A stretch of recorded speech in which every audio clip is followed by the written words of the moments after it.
Hey there, glad to have you joining in today. I'm Paulie, and we're kicking off Fallaciously Speaking with a hot topic, Ad Hominem attacks. Now, what's this all about, right? Don't be thrown by the fancy Latin.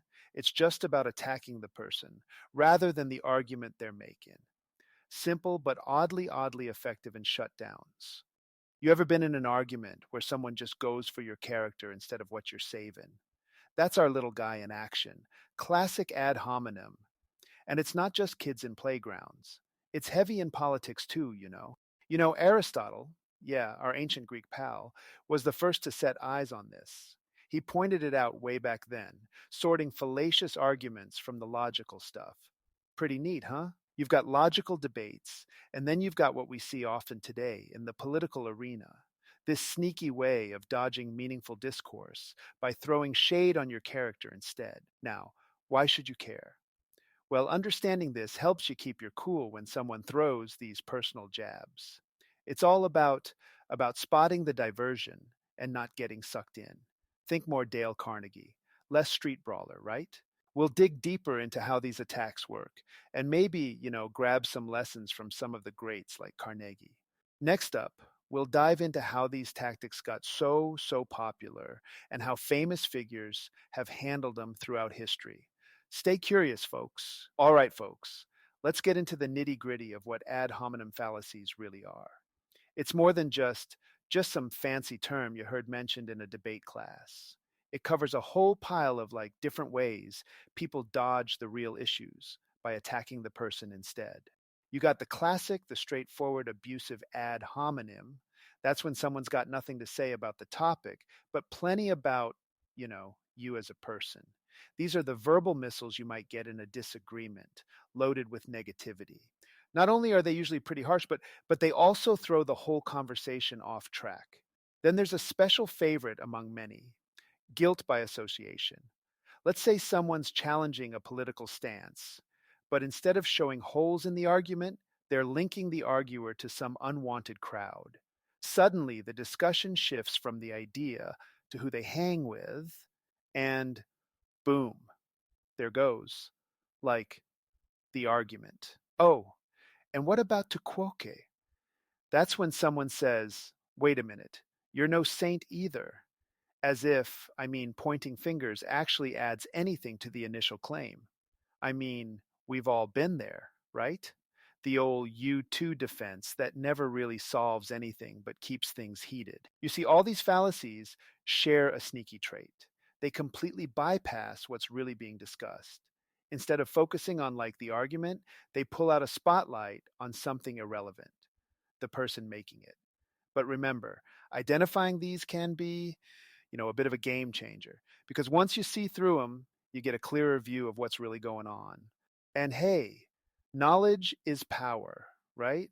Aristotle sure thought so when he mapped out these fallacies first.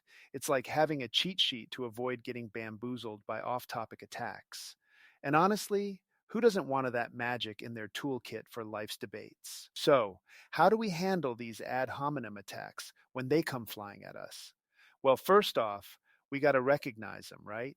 You can't counter what you can't see. So let's shine a light on these sneaky tactics. When someone sneers at your character rather than at what you're actually saying, take a step back. It's all about, recognizing what's going down, that someone's trying to dodge the real topic by going after you personally.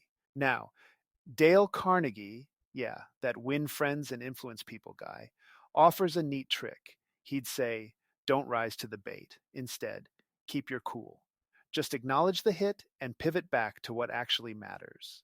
It's kind of like mental jujitsu, using the opponent's momentum against them. You could ask, hey, how's this related to what we're actually discussing?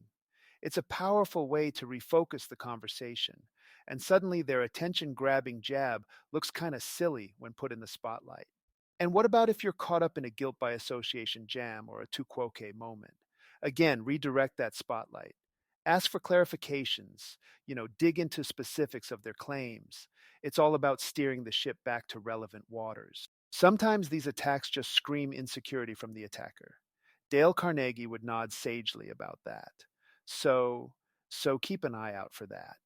Spot it as a cue to diffuse, rather than ignite. In the end, it's about protecting your mental space and the integrity of the conversation.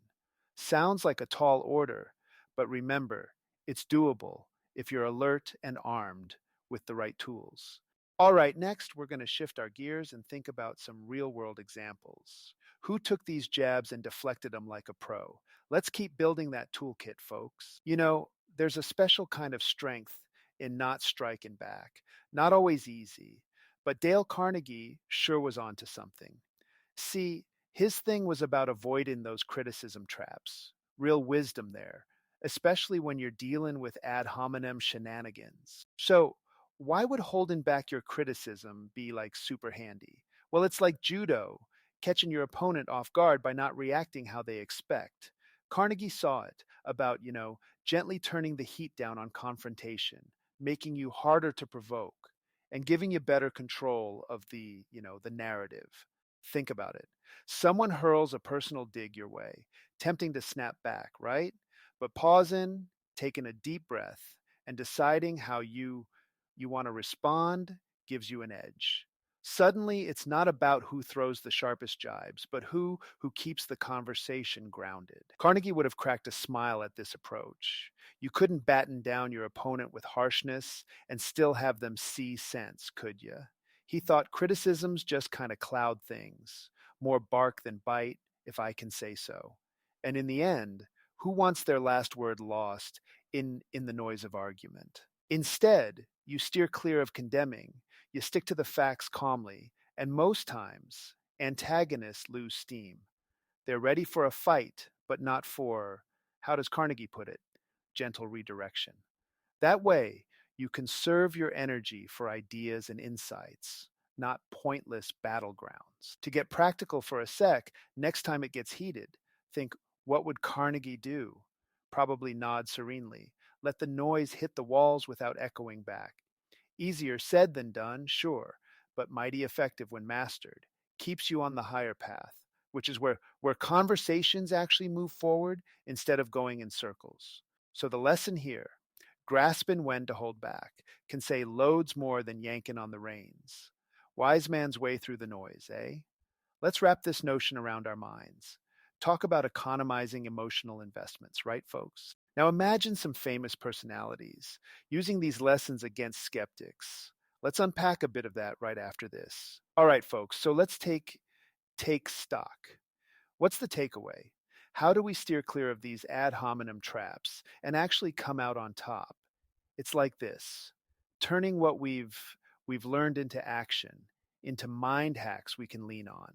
First thing, practice curiosity over criticism. When someone shoots off at the mouth with personal jabs, take a pause. Shift your mindset from judgment to understanding. It's a, how should I say, real head turner in conversations, because instead of feeding the flames, you're quenching them. I mean, it's kind of like magic. Homework. Every time you feel that urge to slap back with your own jab, ask a question instead. Drags the focus right back to the issue, and you'll notice. It's like flipping a switch. Arguments slowly unknot themselves. Next round, let's talk about reframing. When that attack sneaks in, don't react, redirect. Picture the conversation like a river that veers towards a waterfall. You're going to gently guide it back, keep it flowing where it makes sense. Practice takes time, but the payoff? Oh, it's sweet. Mind hack on this one? Anytime you feel cornered, imagine that preferred story arc, the real narrative, and then simply pose it out loud. Casey did this, and suddenly his audience was more engaged with the message than the noise. Lastly, this one's pure gold: self reflection before response. Critical Thought landed Carnegie a bestseller, right? What it means is, before jumping in with a response, weigh up what's actually needed here.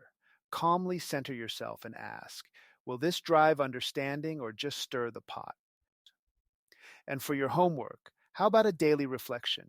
After conversations, jot down where you might have pivoted sharper, where you use tiptoe focus rather than heavy step criticism. Refining as you go, Carnegie would clink a glass to that. So, Understanding these tactics and practicing them not just weeds out the personal strikes, but builds empathy. We change, and, and, I might add, it shifts interactions from brawls to bonding. Let's let that marinate a while. So, my friends, we've we've journeyed through the world of ad hominem attacks and pulled back the curtain on how these sneaky tactics can kind of slip into our conversations. I mean, right from Aristotle's playbook to today's political arena, these tricks have been played on the grandest stages. But remember, knowledge is empowerment, eh? We've tapped into how to deflect these arrows, drawing on the wisdom of guys like Dale Carnegie. The takeaway here is more about who you're choosing to be in the face of challenge, seeking to understand rather than simply, react. Now, as we wrap up, here's my ask of you. Next time you're in the thick of it, don't just react. Take a beat, pause, and reflect on what it's about. Ask yourself, how can I steer this conversation back onto meaningful ground?